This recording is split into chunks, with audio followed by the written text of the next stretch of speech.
नमस्ते। आप सभी का हमारे YouTube चैनल पे बहुत बहुत स्वागत है। कार्तिक के महीने में कार्तिक का महात्म्य सुनने का बहुत महत्व होता है। आज हम आपको 34वां अध्याय सुनाती हूँ। ऋषिगणों ने सूत जी से कहा, हे सूत जी, पीपल का वृक्ष शनिवार को छोड़कर सप्ताह के बाकी दिनों में क्यों नहीं पूजा जाता? सूत जी ने कहा, समुद्र का मंथन करने से जो रत्न देवताओं को मिले थे, उनमें से देवताओं ने लक्ष्मी और कौस्तुभमणि भगवान विष्णु को दे दी थी। विष्णु भगवान जब लक्ष्मी से विवाह करने के लिए तैयार हुए तो लक्ष्मी ने कहा, प्रभु, जब तक मेरी बड़ी बहन का विवाह नहीं हो जाता, आप मुझ छोटी बहन से विवाह कैसे कर सकते हैं? इसलिए आप पहले मेरी बड़ी बहन का विवाह कीजिए, बाद में फिर मुझसे विवाह कीजिए, क्योंकि यह प्राचीन नियम है।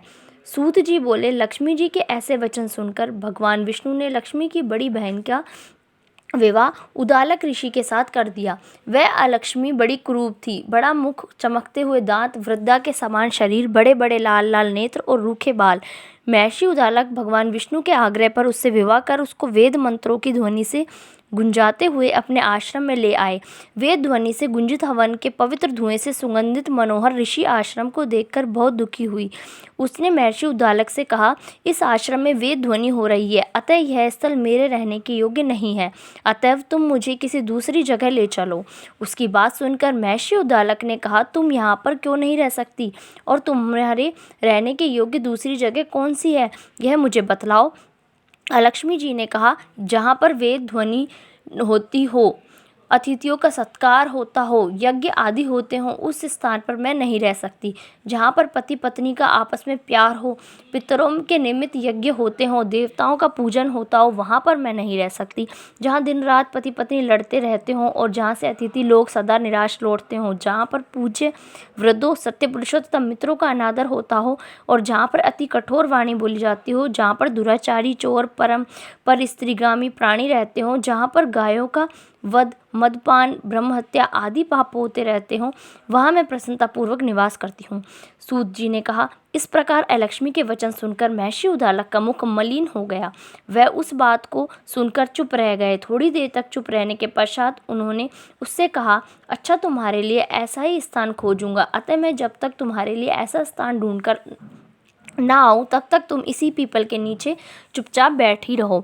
सूत जी ने कहा। महर्षि उदालक उसको पीपल के नीचे बिठाकर स्वयं उसके रहने योग्य स्थान ढूंढने के लिए निकल गए, लेकिन जब वह बहुत काल तक प्रतीक्षा करने पर भी वापस नहीं लौटे तो अलक्ष्मी रोने लगी। उसका बुरी तरह से रोना श्री लक्ष्मी जी ने बैकुंठ में भी सुना। अपनी बहन को रोना सुन लक्ष्मी जी व्याकुल हो गई। उन्होंने दुखी होकर भगवान विष्णु से कहा, प्रभु, मेरी बड़ी बहन अलक्ष्मी पति के त्याग देने से अत्यंत दुखी हो गई है। हे नाथ, यदि मैं आपके प्रिय पत्नी हूँ तो आप उसे आश्वासन देने के लिए उसके पास जाइए। लक्ष्मी जी की प्रार्थना सुनकर कृपा सिंधु भगवान लक्ष्मी जी को साथ लेकर उस पीपल के पास गए जिसके नीचे अलक्ष्मी बैठी रो रही थी।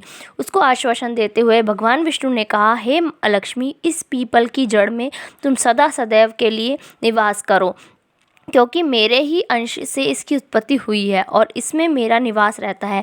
प्रतिवर्ष गृहस्थी लोग तुम्हारा पूजन करेंगे और उन्हीं के घर में तुम्हारी छोटी बहन लक्ष्मी निवास करेगी। स्त्रियों को विविध प्रकार के उपहारों से तुम्हारी पूजा करनी चाहिए। मनुष्य को चाहिए कि वह पुष्प, धूप, गंध आदि से तुम्हारी पूजा करे, तभी लक्ष्मी उन पर प्रसन्न होगी।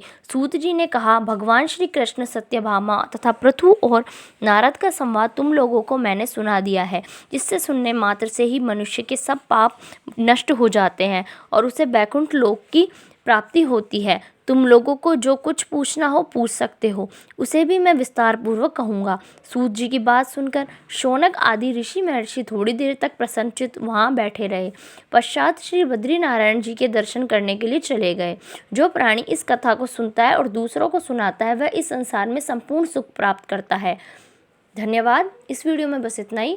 यदि आपको मेरी वीडियोस अच्छी लग रही हैं तो प्लीज़ उन्हें लाइक कीजिए, शेयर कीजिए और मेरे चैनल को सब्सक्राइब कीजिए।